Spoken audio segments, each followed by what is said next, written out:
thank you very much for answering our questions. Can you give us the plot of the show? No. You have to watch it.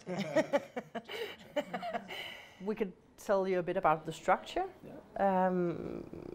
We formed it as before and an after. And the new thing about this show is that we planned that the attack should be in the middle of the series and not the beginning.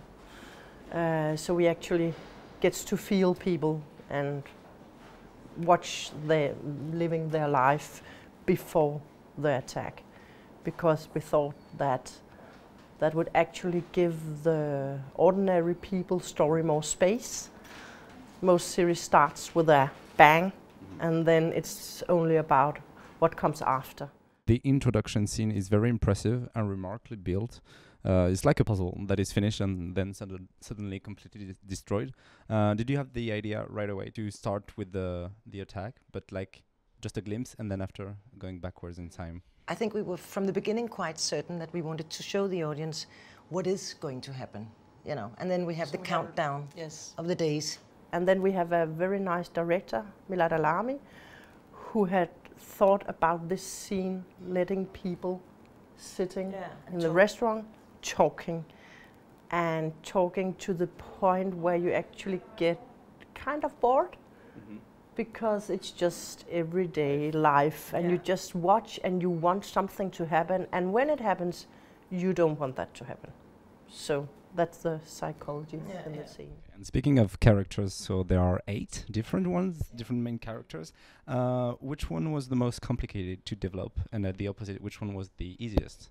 It's difficult to write about another culture, and we have this refugee boy whose family has actually flew to Denmark when he was like 5 years, and of course we don't know that by heart.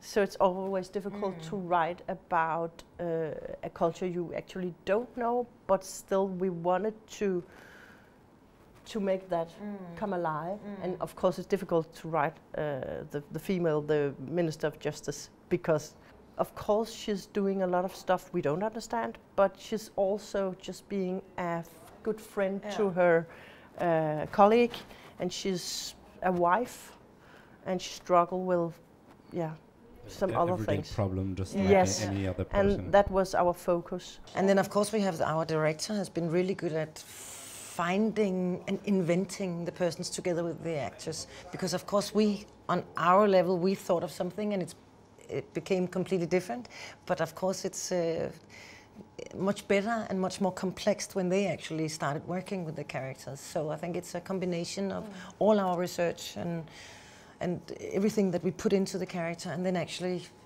suddenly they made that person come alive. From the first episode, we feel like the investigation part is not a priority. Why did you choose to focus on the victims straight after the attack, or before then? The whole thing about the cohesion, that everybody is tied together and everybody has an influence and an impact on each other, is what we wanted to explore, much more than who done it and why did the person do it. We were actually much more interested in the butterfly effect. Everything is actually connected, and we wanted to show the connection between strangers. And how did you share the work between the two of you? And are you used to work together, or is it the first time? No, we went to the film school together when we were that big. We make the storylines together, all 10 episodes, and then Ida writes episode 1, I write episode 2, 3, 4, then we do it like that. And then we comment on each other, so we write alone, but we make up the stories together. Was it complicated to convince a broadcast for the show? It's very easy to pitch, because it's just like, this is a series about a terror attack 9 days before and 9 days after. Yeah. Everybody grabs the idea. So no, actually it wasn't. And then it's, I mean, sadly, it's very in time. But you have to fill in like 10 hours of drama. And especially the drama before the attack, you have to like invent some stories who can carry themselves, because there is no main big thing happened. We had to make some pretty strong stories. All right, thank you very much for answering our questions. Thank you.